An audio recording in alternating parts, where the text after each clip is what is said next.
Hello, everyone. Welcome to another episode of the Cheeky Natives. It's your boy Letlogonolo, and I'm so excited to just get to live out some of my wildest dreams and be in conversations with authors about some of the books I love. And I get to do it with one of my favorite people, Dr. Slay. Hi, everyone. I'm so excited to be discussing today's book with our amazing author. I'm so in love with this book. Letlokonolo knows that I read this book in one sitting. That's how much I absolutely enjoyed it. And I have the pleasure of introducing today's guest, who is Peace Adzo Medie, a Ghanaian writer and senior lecturer in gender and international politics at the University of Bristol. She previously authored Global Norms and Local Action, the campaign to end violence against women in Africa, and she holds a PhD in public and international affairs from the University of Pittsburgh and a BA in geography from the University of Ghana. She was born in Liberia, and His Only Wife is her debut novel. Welcome to the Cheeky Natives, Peace. Thank you for having me. I am excited to be joining you both today. Peace, I have one. The first initial question is that you're an author of an academic book, and His Only Wife is a debut novel. How was the move from writing academically to writing fiction? Yes, so I fiction writing actually came before academic writing. I started writing many years ago, and just because I ran out of books, and so I would write my own stories and write my own novellas and then read them and pretend like they'd been written by someone else. So it's something that I'm very much used to doing. But when I was writing His Only Wife, I think I was very careful that I didn't want to sound like an academic. Because in reality, a lot of what I cover in the book, a lot of the themes are themes that come out of my own research and come out of my scholarship. And I wanted to kind of communicate this to a wider audience without sounding like an academic, without making people feel like they were reading a textbook or a cultural studies book. So that was kind of the fine line that I was walking in wanting to discuss these very relevant issues concerning women and gender and class, but at the same time, to not sound like I do in my academic writing. And so it was just, as I was writing, I was constantly reminding myself about this and constantly, I guess, editing myself as I wrote. I think it's interesting that you've said that piece because I think that you covered a lot of the themes of your academic work in the writing. And so for me, I want to know the ways in which you think that your personal politics influenced the ways in which you wrote the characters. So how you chose to write in Evelyn, for example, how did your personal politics influence that kind of character development? Mm. Yeah, I will admit that I think some of the characters really are, and yeah, this is where my personal politics come in, and Evelyn is a good example. It's kind of what I would love to see more of, and certain traits and behaviors that I would like to see embraced in society. And so I did write people and attitudes and behaviors that I think are very important, especially when it comes to women's place in society and how women are able to negotiate and kind of make space for themselves. And I've said before, so Evelyn, the character in the book is she's I've described her as disrespectful, but and I do think that there's need for more disrespectful women. And so I think that is one way in which my personal politics, I guess, shines through and kind of shape the characters that I wrote. I think it's really interesting that you say that piece. I'm also wondering a lot about like how your own positionality in the world sort of plays in the politics of this book, right? So you were born in Liberia, and we know that there's a character Muna in the book who's also from Liberia, and you studied in Ghana, and the book is placed in Ghana. So I sort of want to know about the geopolitics of the book, right? Like literally the positionality. Was it important for you to weave these two geographical locations in the writing as sort of a way to think through your own politics and positionality? Yeah, absolutely. It's so I mean the characters and the stories is fictional, but at the same time there's a lot that's, I guess, personal in the book. So the Afi starts off in Ho. It's a town in Ghana, and it's very close to my heart. I was partly raised in Ho, and so there's a bit of nostalgia in writing about Ho, and I think a lot of what I wrote about was kind of me describing things I had seen and heard, the sounds, the smells, the things people would say. I wanted to write about those things. And I think, and personally, something else that matters is, I think, the importance of seeing oneself in books, seeing oneself in fiction.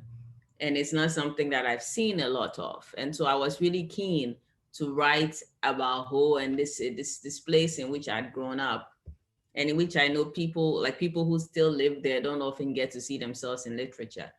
And in the same way, Liberia is very important. I've had people say, is there some kind of conflict between Ghana and Liberia? No, not, not at all. This is just between Mona and Auntie, and they are not representative of diplomatic relations between Ghana and Liberia. We're actually very good friends. But I was born in Liberia. I lived there for many years. And so I also have a soft spot in my heart for Liberia, and as much as possible, I incorporate it into my work, my research, but also fiction. And that was why I wrote Liberia into the story as well. But I mean, these are, I mean, it's the selection of place is just very important to me. I very much want to document, and I think because there's just not enough documentation, certain places just don't get written about. And I'm keen to capture things as they were, but as they're evolving as well. And that continues to inform my writing, both fiction and nonfiction. Speaking of evolution, I think that there's something that is particularly interesting in the ways in which we watch the female characters of this book evolve and come into their own, but it seems as though the male characters are just stuck. So the Richard that you meet at the beginning of the book is the Richard who you encounter at the end of the book. But for example, the Evelyn that we meet at the start is not the Evelyn who we meet towards the end of the book, and neither is the Afi. And so I wanted to know a little bit more about that. What informed the kind of evolution that we see a lot in your female characters that I think in many ways we don't see in your male characters? There's almost a stagnancy that you see, and you see it even in their relationships with each other, but also with the female characters. Mm-hmm. No, that's an excellent question, and I think it's because when I was writing, this was a story about women, and for that reason, we get to see so much more. We get to see so much more of the women, and we get to see them evolving, and we're just very close to them. And the men, most of the men in the book are they are in this position of bit of a position of dominance because society has allowed it, and they just do not let go of this position of dominance. And I think, and that is why we just do not see this change. And it's partly because, and I mean, based on much of the work that I do, we just do not see men giving up this position of dominance, of privilege that they've had in whatever way they're able to manifest it. It just doesn't happen enough. And I think that is why I thought of these characters in this way. So not only is it because, I guess, the focus of the book is on the women and how they are able to um, resist, how they're able to push back, how they're able to speak up, but also because we're dealing with men that have a certain level of privilege and just do not want to let the privilege go. And I think the only way they would have evolved significantly, because I mean there is a degree of evolution, but not to the extent like we see in a character like Afi.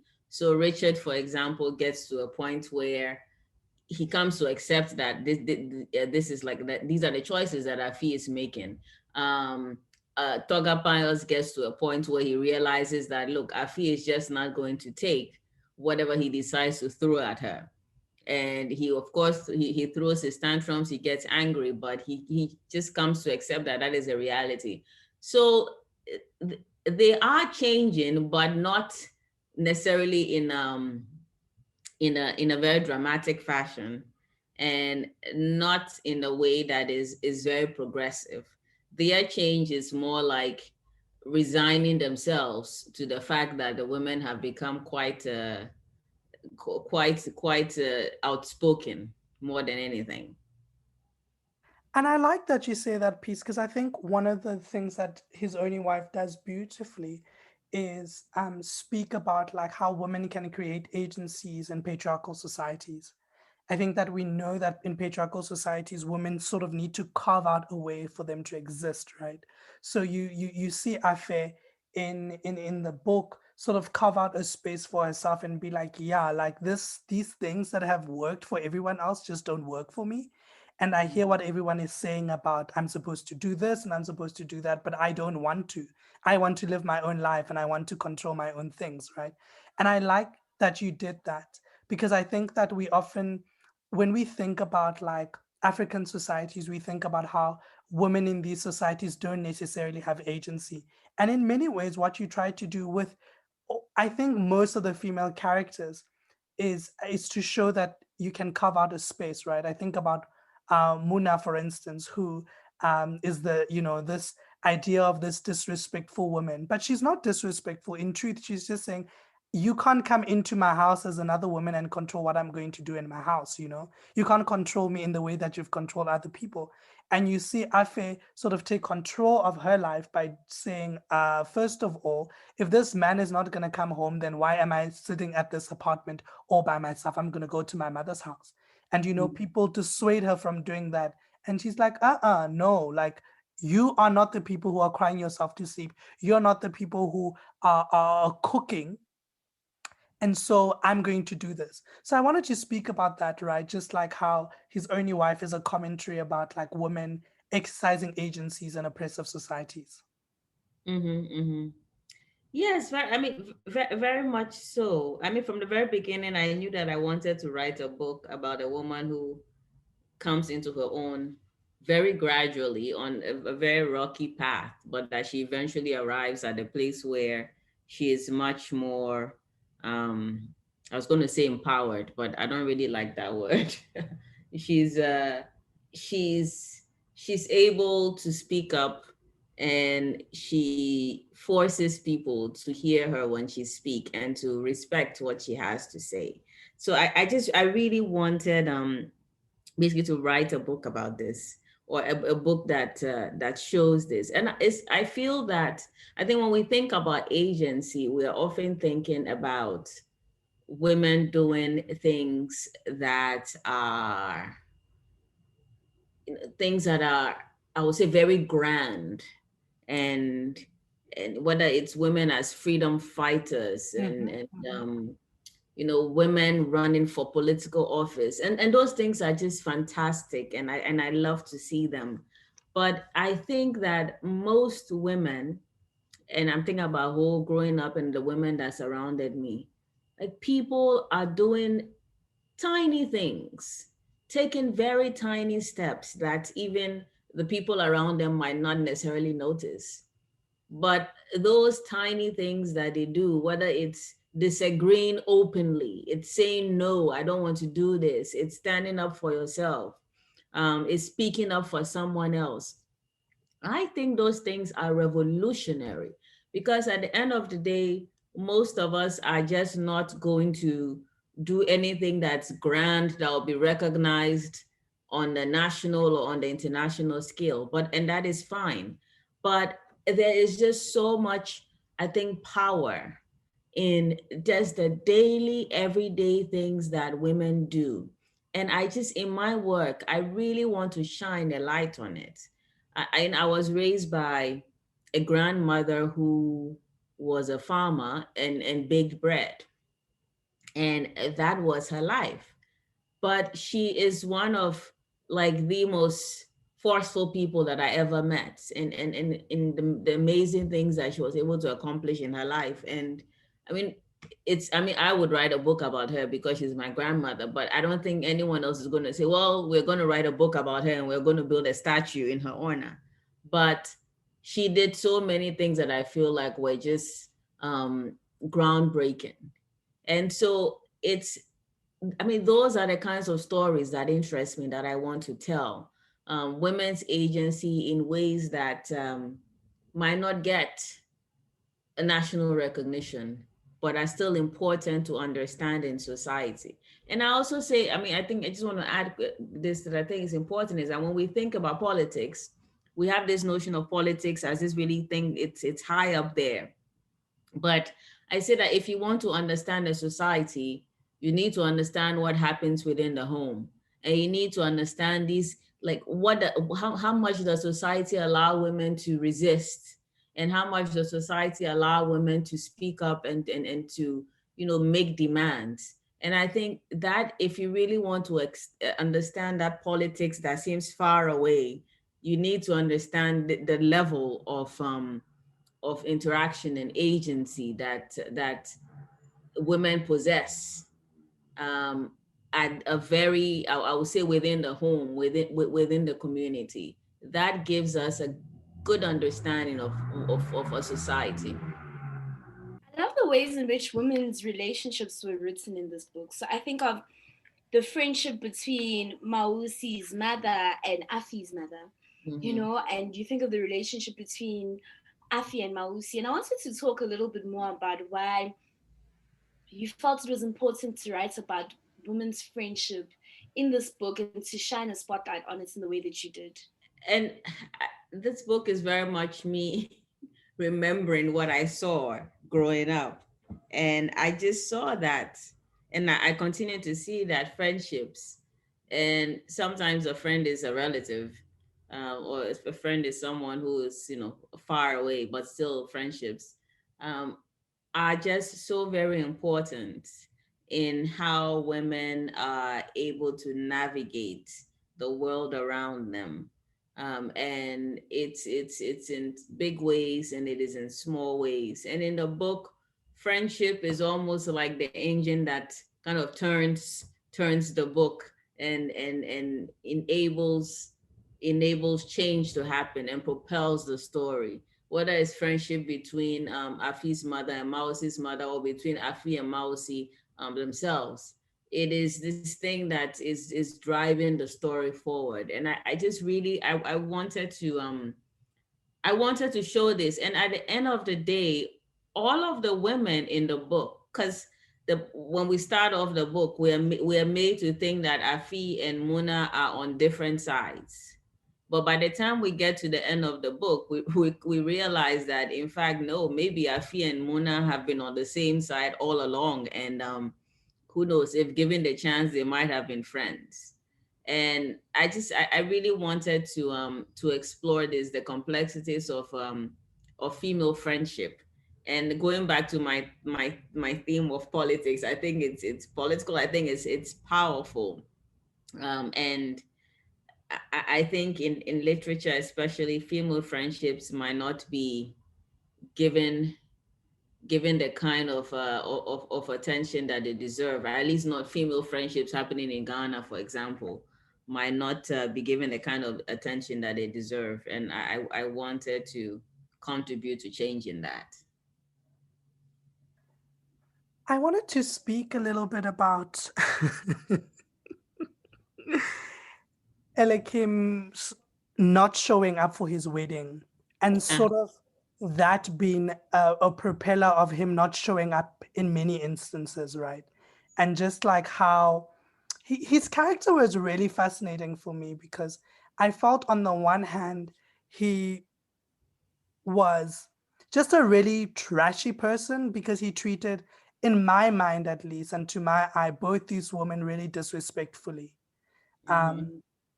But at the same time, he also felt like I felt that he was torn in being doing the right thing and doing a thing that gives him great joy.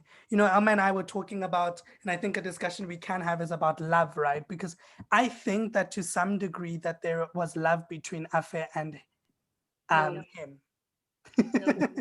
no, no. It was convenient. Uh, but I also, but I think that the love between him and Muna was more. It felt a little bit more pure, right?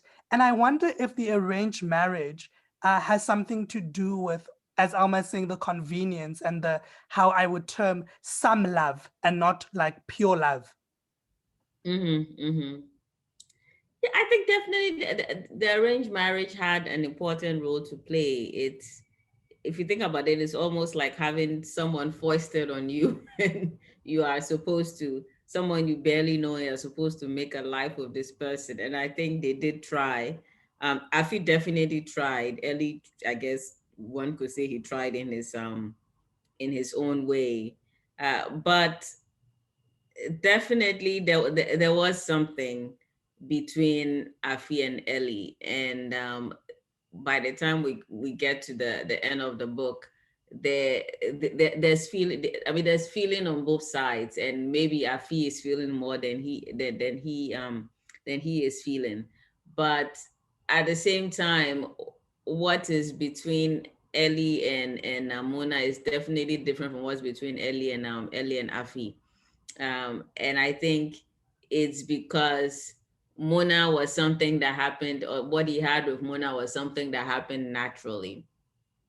And he didn't have to like almost make this decision to learn to accept this woman, to learn to love this woman. And so I think more than anything, uh, it was theirs was kind of a natural relationship that happened. And Afi was almost like, you have to learn to love this person. And I guess he did to an extent. I'm not going to say if that's the best that he could have done, but he tried to an extent.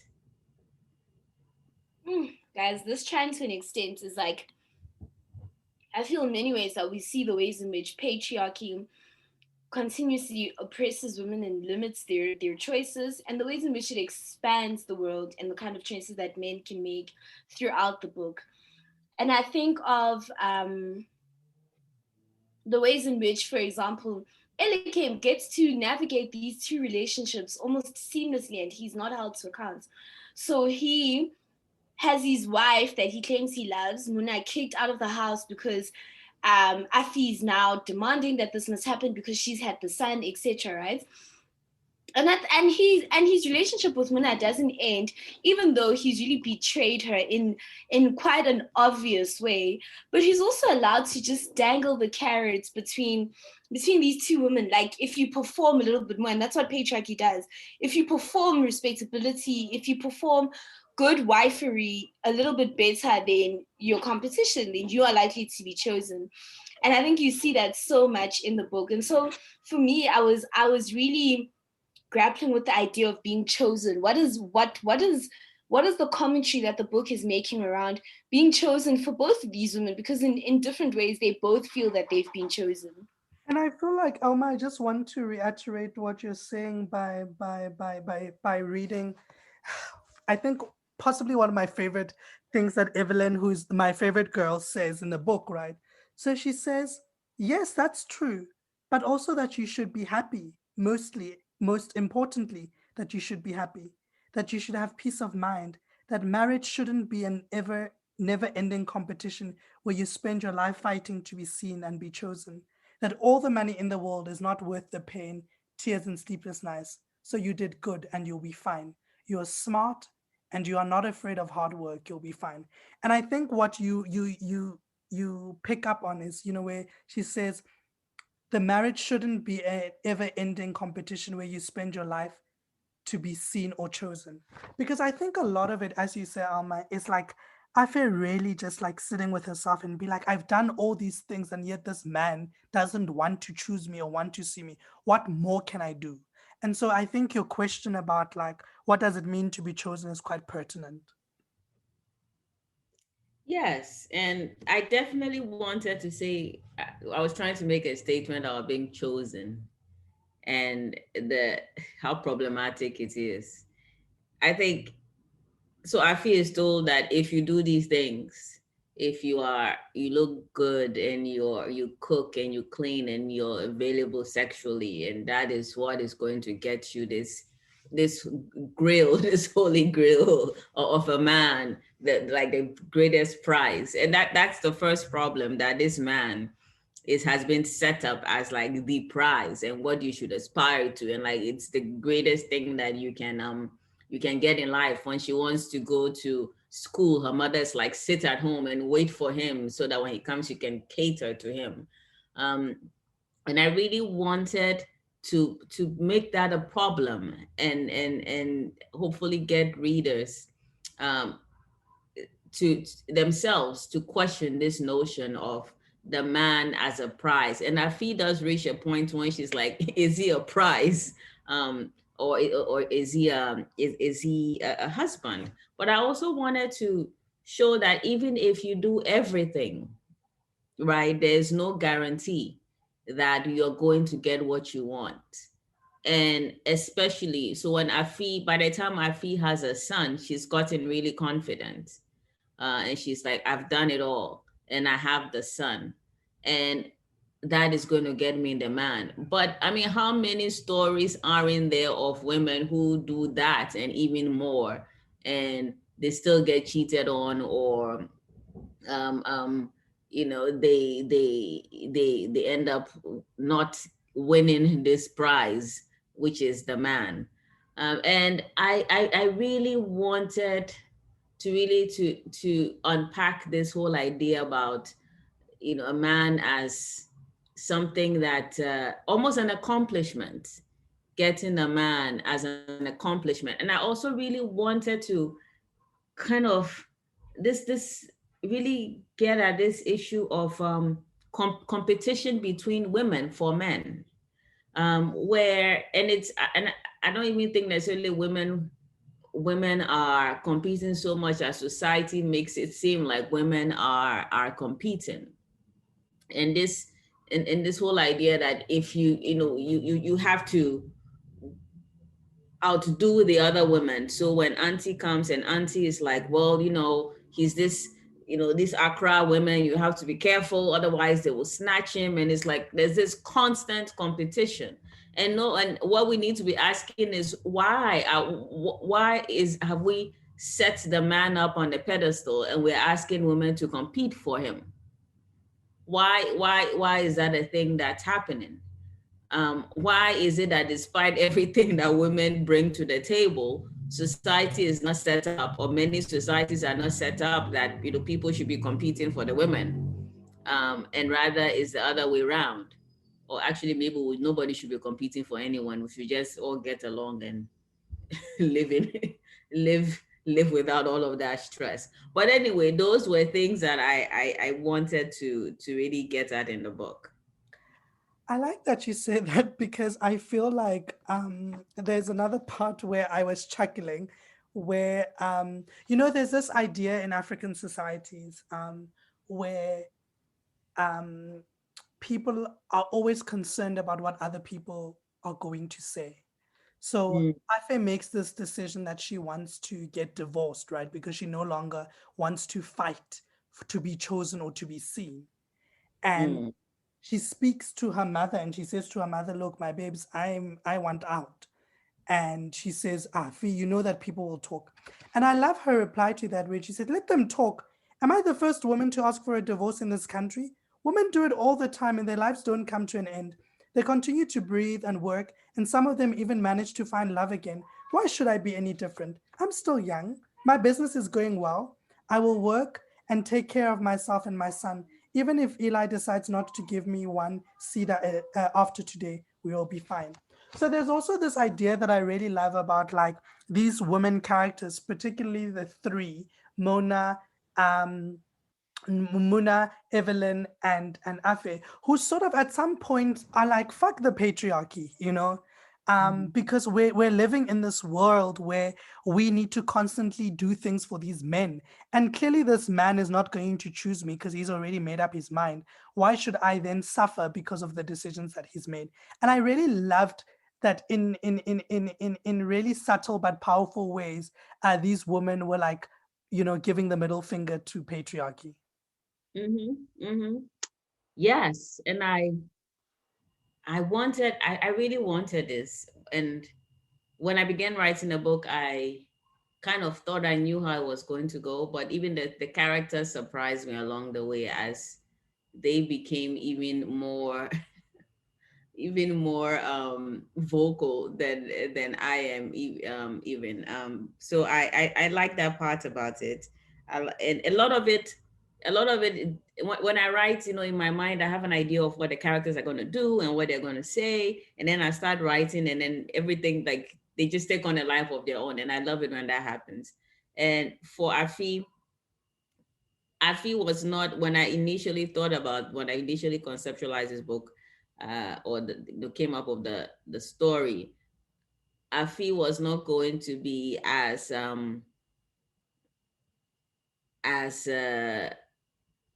I guess waving the middle finger the extent to which she waved it near the end. But the character herself kind of made me create or divert the storyline to allow those things to happen. And I very much enjoyed writing it. And I think, and I guess that's another statement on my part, but what my hope when I was writing this book was that a lot of women in Ghana would read it. A lot of women from other African countries would read it, and that in its small, in a tiny way, I'm not thinking that people are going to read my book and the world will change, but that in a tiny way it would kind of normalize rebellion, and it will normalize, people just saying, I've had it, I can't take it anymore, I'm out of here. So that's kind of partly my hope, or at least sparks conversation and gets people asking or thinking that maybe this is an alternative.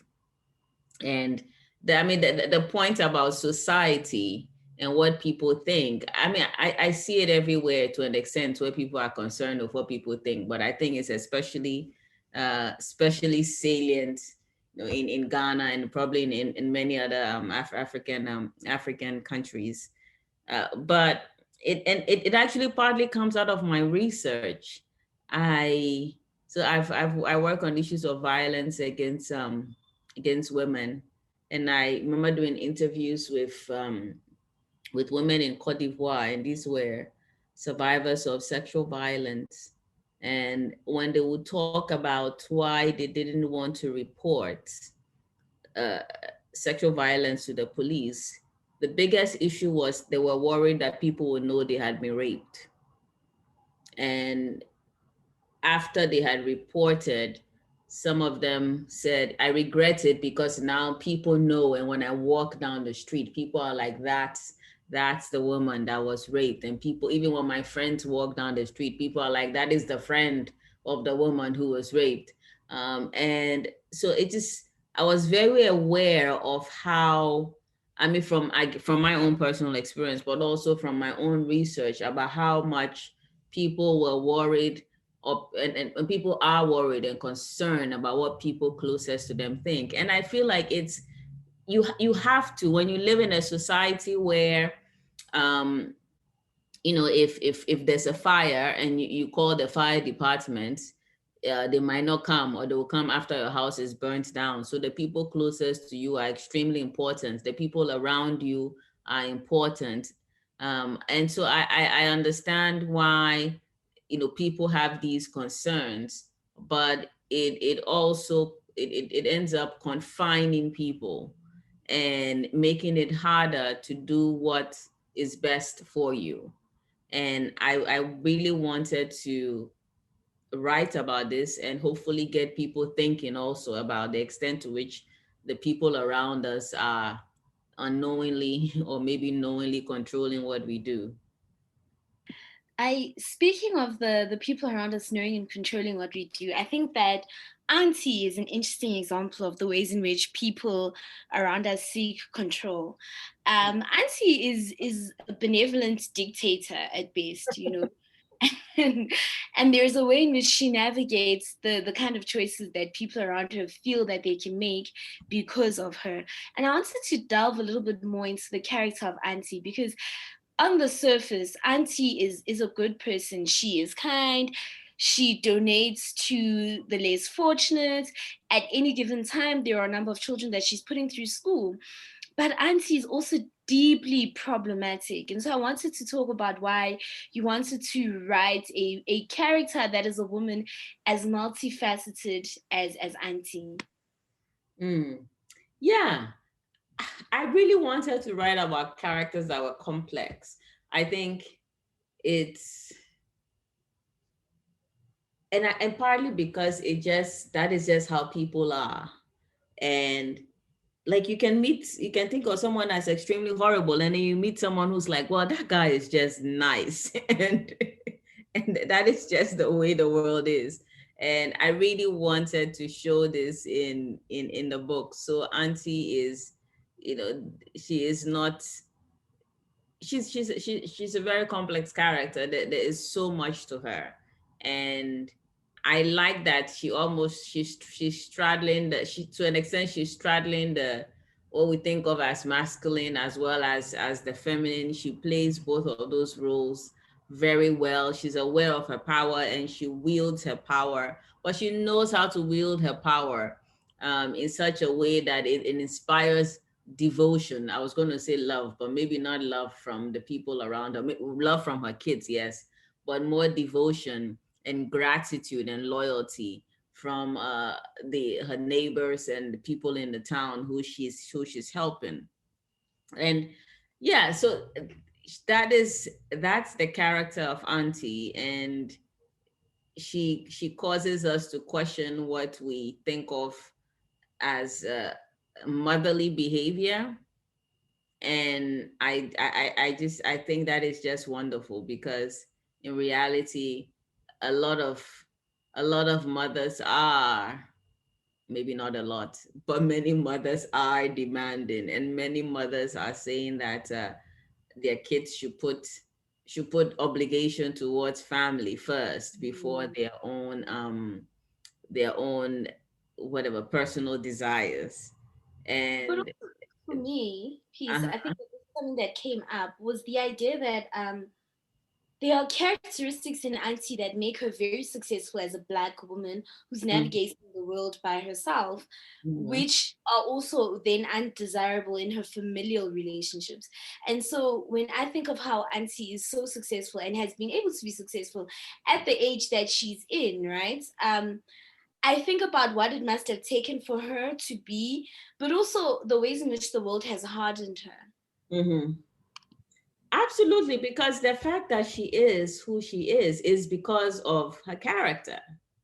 She's a tough woman. So Evelyn talks about how Auntie, many years before Auntie met her father and tried to get him to sell his produce at a lower price.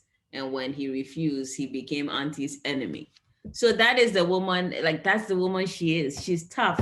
Unfortunately, the things that make it possible or made it possible for her to succeed are also the things that make her a person who is manipulative and is a bit of a bully, or maybe a lot a lot of a bully, and pushing people around and trying to get what she wants. And I think it's also a question about what does it take to succeed. And this is not to say every woman who succeeds in a very very patriarchal world in which we find ourselves is going to be an auntie.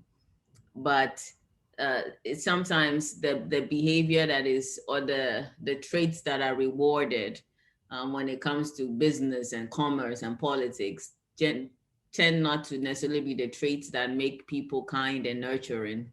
Um, and therefore we might see some people who then end up succeeding, not everyone of course, but some people who succeed in these realms then transfer some of these traits to their personal lives, like auntie, and then we see how that becomes a problem. I think it's interesting though, because Auntie as well allows us to think about motivation. I don't think Auntie's motivation has always been good. I'm another person who, I loathe. I just I wanna get in a ring, man, and I just wanna fight with this person because hi man. Toga pious. Ah ah ah ah ah ah ah ah ah. I just Yeah, it just feels like that patriarchy emboldens people to do things that, like, it's just unacceptable. This person doesn't help Afe and her mother when they are in distress, but at the moment where things are starting to look up for them, he inserts himself and inserts himself in like a very like African way, like how like we often speak about how in African societies, and I think particularly like I don't know if it's the same for Ghana, Liberia, but we don't have like sort of cousins, and in many instances we don't want to also say we have uncles, but it feels like your parents' siblings are also your parents, and he uses that to his advantage. He does the most trashy things, and I wanted to know what was the usefulness of a character like Toga Pius. Yeah. um Toga Pius was definitely, I think, one of the characters that molded Afi, because his negligence, his failure to perform his roles kind of put her in the position in which she found herself. And so Afi as a character is constantly growing. She meets people who are good and people who are not so good. But regardless of the kind of person she's meeting, they are forcing her to change as a person. And I think that that is just the reality of how we grow and how we mature, that we have to be tested, and and that's the role that Toga Pius plays in the book, that he's there to test Afi, and he's almost a stumbling block she has to surmount in order to become the person that she's supposed to be. And Toga Pius is very much my frustration, if frustration could be a person, it would be Toga Pius. Um, Honestly. yes, it's just, there's just so many versions of him.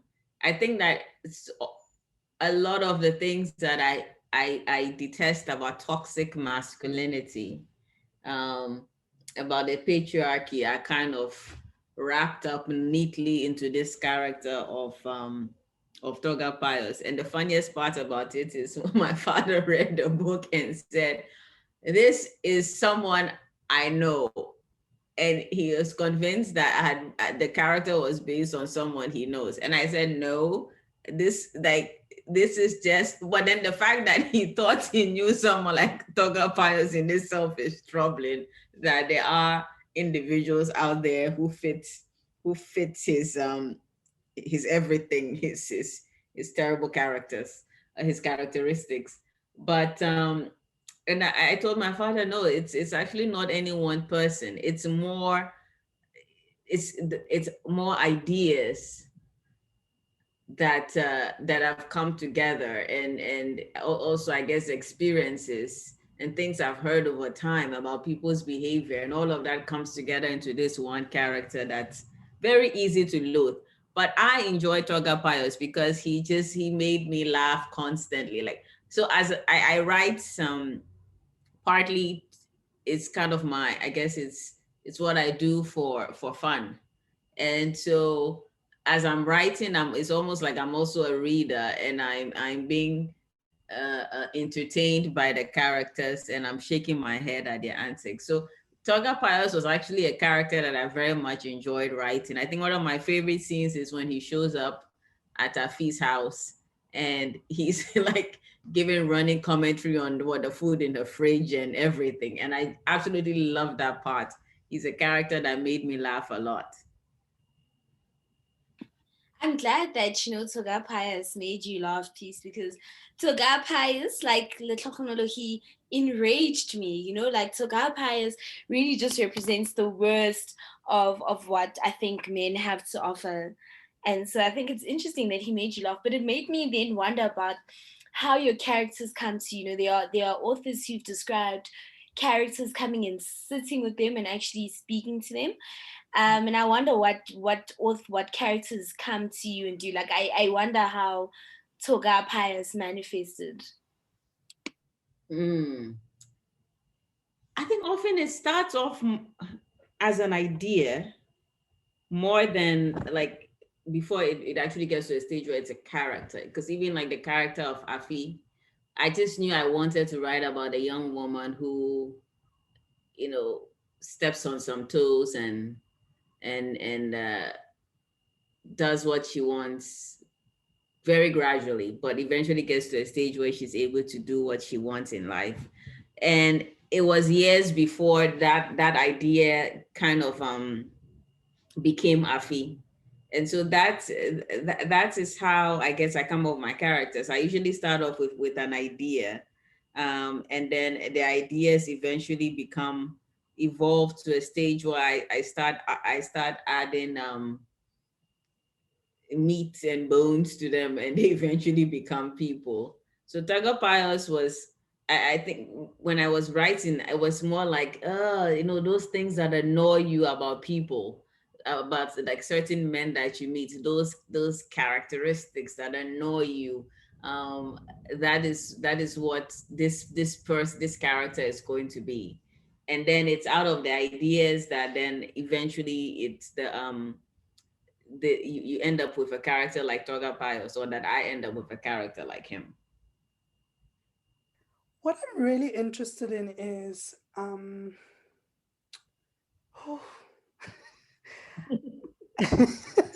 I really am interested in knowing.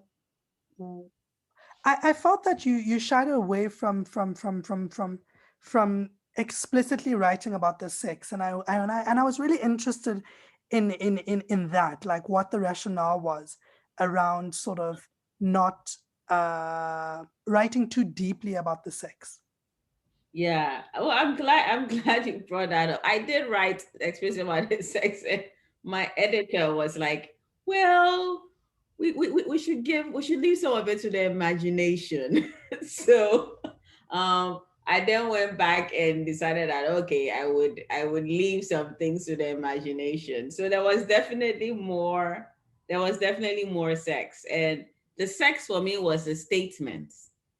I wanted to write about a woman who enjoyed sex, and mostly because I feel like, you know, women, well, I don't know, I'm thinking very much about me growing up in Ghana, and where women are supposed to almost, and this is not everywhere in Ghana, maybe it's just my tiny experience, but women are supposed to behave like they don't even know what sex is.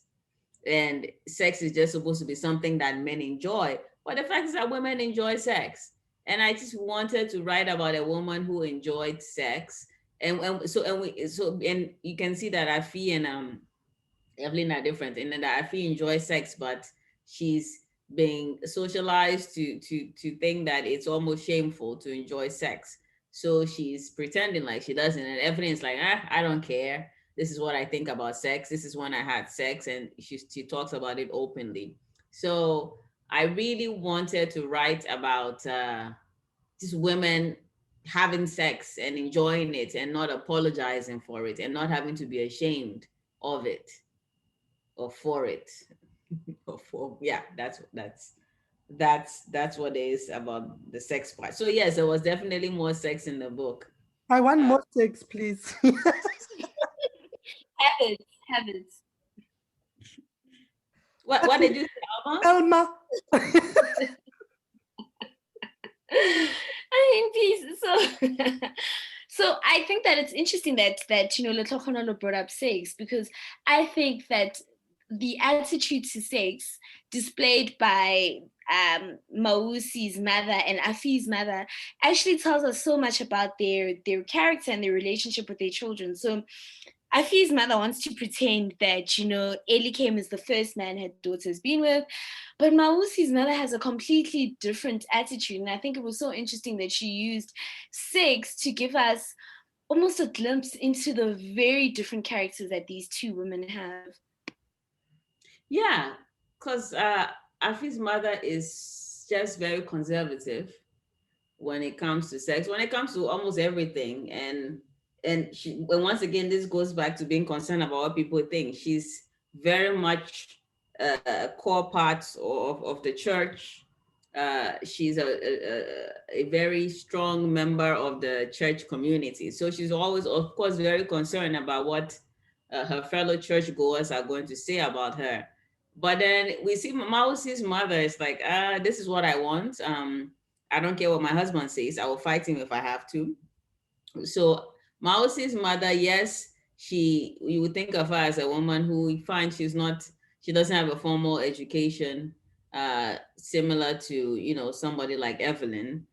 She's not employed in a formal sector, but still she's able to stand up for herself. She refuses to apologize for what she wants and for thinking and feeling the way that she feels. And yeah, so these we then get to see the contrast between these two women, where Afi's mother is like, oh my goodness, what are people going to say? My daughter, you should not, you should only be seen with the man that you're going to eventually marry, which is like the most ridiculous thing.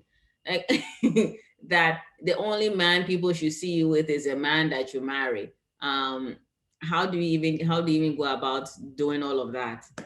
And knowing that, well, this person, yes, I'm going to marry him so I can finally be seen in public with him. So yes, these two women in this way, they are very different, and their attitudes towards sex and relationships.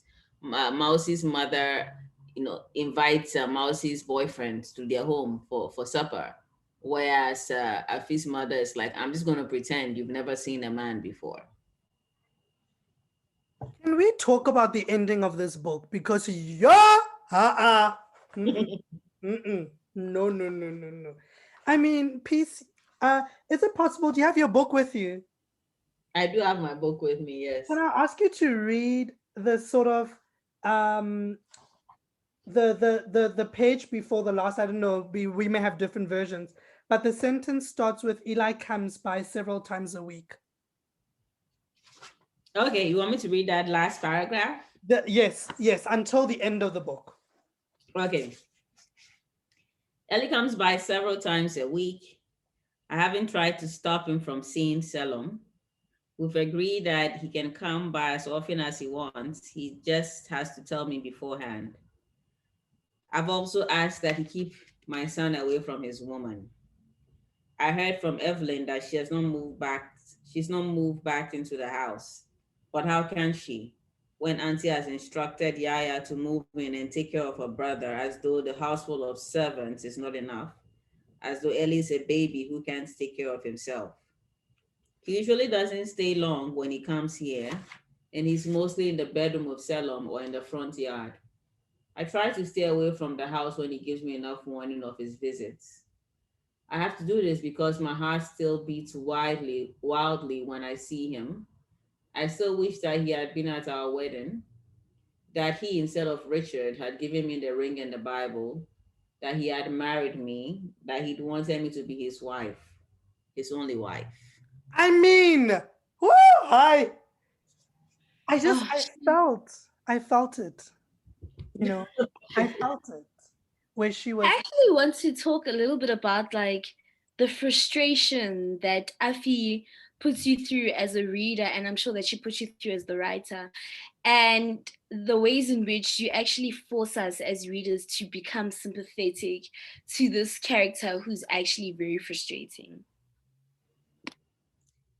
Yeah, Yes, yes, Alma. Yeah, and that's a great question. So Afi, I wanted in writing Afi the way I wrote Afi, I wanted to kind of mirror the journey that a lot of us have as we come into our own. I think very few people, and it's not only about becoming a feminist or whatever eventual position we come to occupy, or we come to accept. I just think that as people, I think for most people, it's never a linear journey where you're young and then you say, look, this is what I believe, and you just come to this realization one day, and then you live by this belief and this creed for the rest of your life. I think most people, that is just not how we come to find our voice. And I wanted to write that. I think progress for a lot of people, especially if you live in a society where you are being pushed and pulled in all directions, and when you live in a society where you're supposed to follow the rules, I think it's really hard to come to a stage where you are independent and you are able to, and I don't know if any of us becomes totally independent. I don't even think so, but to a place where you can stand up for yourself and you can say, this is what I believe and this is how I'm going to live my life. It's frustrating. When I think about my own progress as a person, like I'm still growing, and I have been around for a while. And so I just think that, and I've also seen that for a lot of people, that is how they grow and that is how they come into their own. And it's frustrating. And if you are someone who doesn't have power and you don't have resources, it's even harder to say, this is, this is where I stand, and I arrived at this decision in a day, and this is how I'm going to live my life. It rarely happens. And so Afi as a character is frustrating. It's two steps forward, it's one step back. And every time you think that finally she's arrived at a place where she's learned her lesson, nope, something else happens. And I loved writing her as a character. And I remember, so I would just be like, as I was writing, I would say, what are you doing? This is the wrong decision. Do not do this. This is not going to end well for you. Why are you doing this? And even I, the writer, was frustrated, and I wanted the reader to feel that frustration, because I think that really illustrates the path that a lot of people take.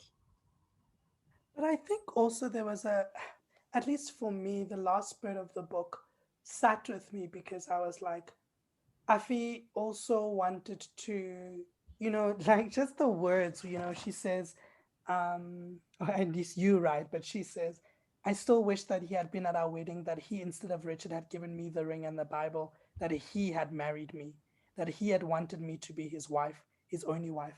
So there's still, even towards the end, like this, like sort of yearning to be chosen and to be seen, right? And so I felt a little heartbroken for her because I'm just like, you've been through so much and you still didn't get the man, right? Mm-hmm. And isn't that life? Isn't that life, that we try to do all these things to please all these people, but sometimes things just don't work out?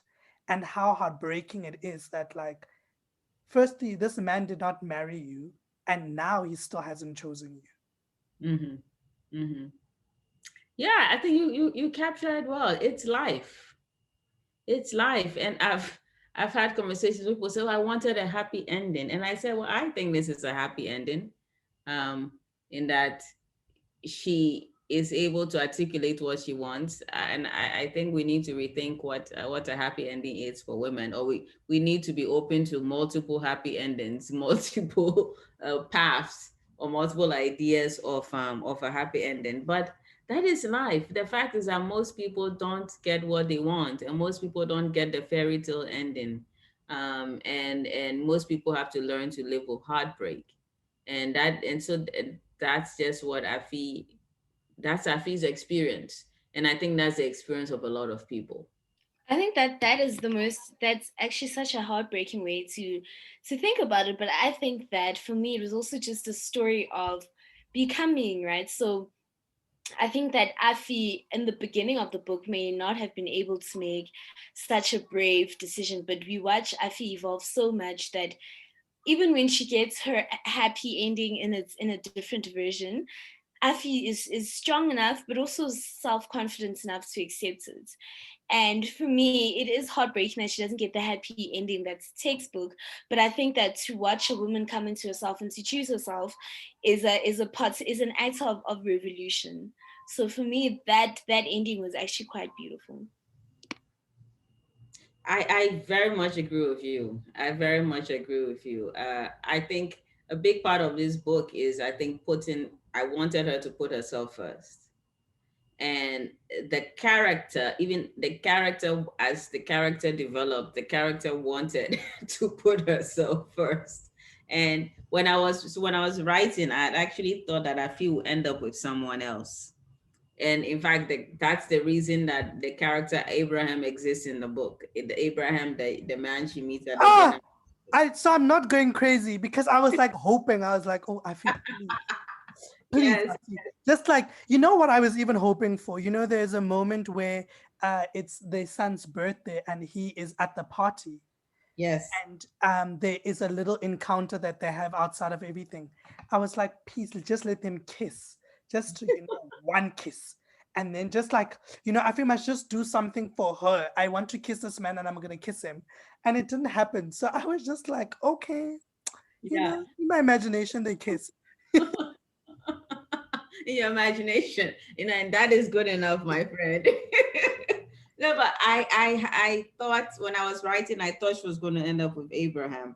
But like I said, sometimes I start writing, the characters just do as they please, and I'm like, okay, well, Abraham is in the book now, and now Afi is like, nope, I'm going to stand on my own. I will not be rescued by a man. I will not run from the arms of one man to the arms of another. So I thought, what do I do with this character, Abraham? Do I take him out of the book completely? So there was a back and forth. I did make some changes to his character, but anyway, that's the only reason that he's in the book, because I'd envisioned him, or I actually thought Afi was going to cheat on Ellie, and eventually leave What he Ellie deserves. What he for deserves. Abraham. What? We're saying what he deserves. Yeah, yes. But Afi eventually said, you know what, I'm not choosing any man. I mean, I think that's how the character evolved, that she decided not to choose any man. She just chose herself. And I like that. I like that. And I imagine that, of course, long after this book has ended, Afi moves on and finds what she wants in life. She finds the man who puts her first. But Mm. but I also thought it was important to write a story in which a woman doesn't, like, happiness is not tied to being with a man, Mm. and getting yours. And that goes back to the conversation we had about a man, like a man as a prize. I really wanted to not kind of reinforce that notion in the ending of the book. Mm-hmm. I wonder about two women in the book. I wonder about Muna and I wonder about Yaya. And Mm-hmm. for two different reasons. Yeah, Hey? yeah. Yeah, yeah. Mm. Mm. So I wonder about Muna. I wonder about this other woman and this, this myth of the bad woman, right? Yes. And Mm. how, like, because we can only know what Afi knows, right? And we can only experience what Afi experiences. We really don't get to know more about Mona.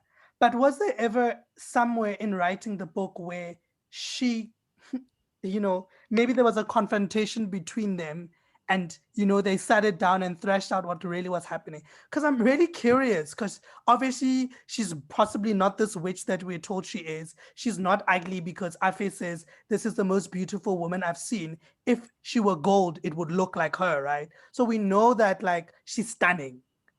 And I just wonder, is there a version in the book, where they meet and where we sort of just get to know an inkling of her story?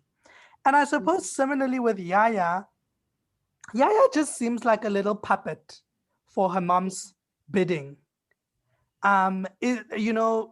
when does Yaya become her own person and sort of have some form of her own agency outside of like having to do the bidding of her mom?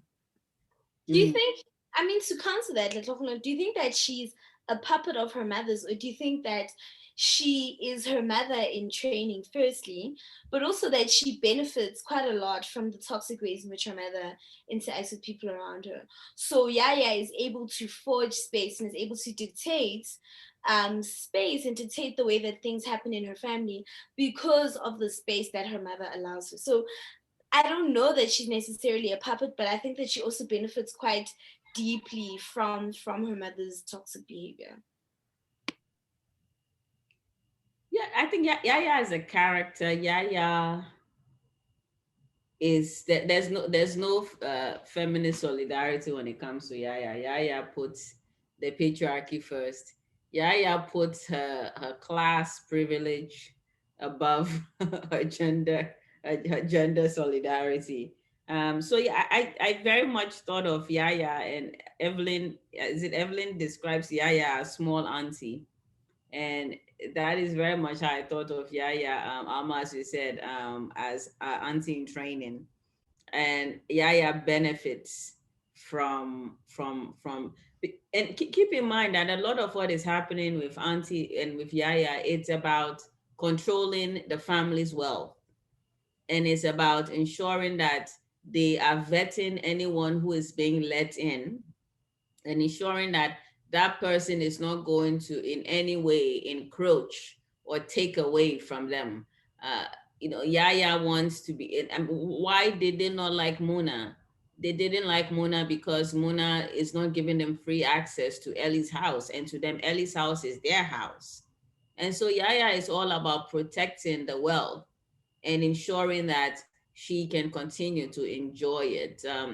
And I very much saw her as kind of the person who would take over from her mother.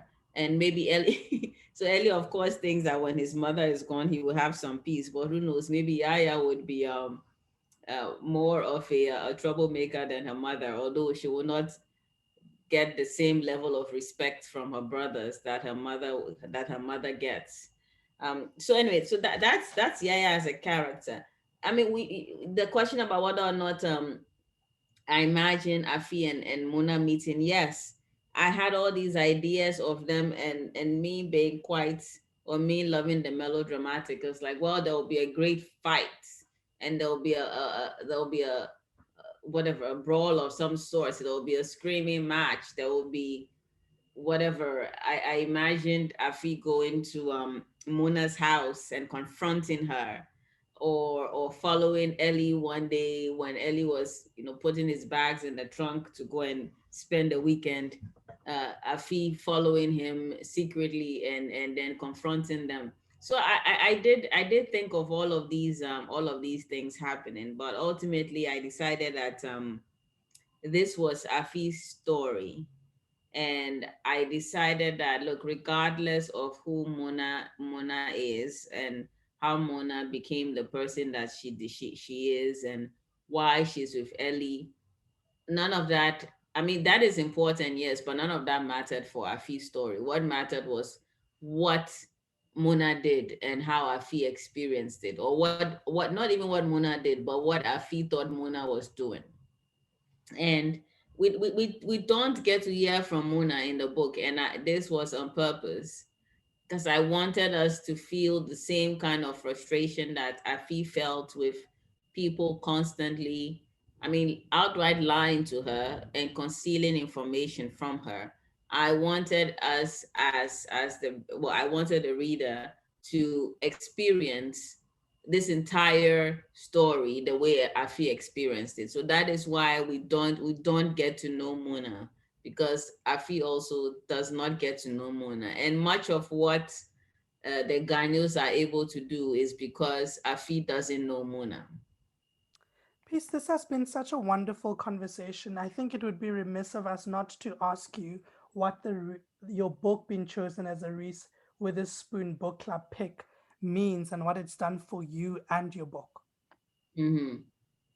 Yes, I think the being chosen for the book club has just meant that think people who might not have heard of the book heard of it, and people who maybe might not necessarily have picked it up, suddenly, they picked it up. And I mean, it was, so the book came out in September, but it wasn't announced as a book club pick until I think the 1st of October. And it was very interesting to see, because like just on Amazon, you can see Amazon rankings, and like the day before it was announced and the day after it was announced, how it shot up, and suddenly people were paying attention. I mean, it was the same book, but all of a sudden it was on the radar of so many more people. And the book club really does an excellent job of creating this community, of encouraging reading, of supporting authors. And so months after your book has been selected, there's still this engagement with the book club, and them regularly looking for ways in which they can continue to include you in their various activities.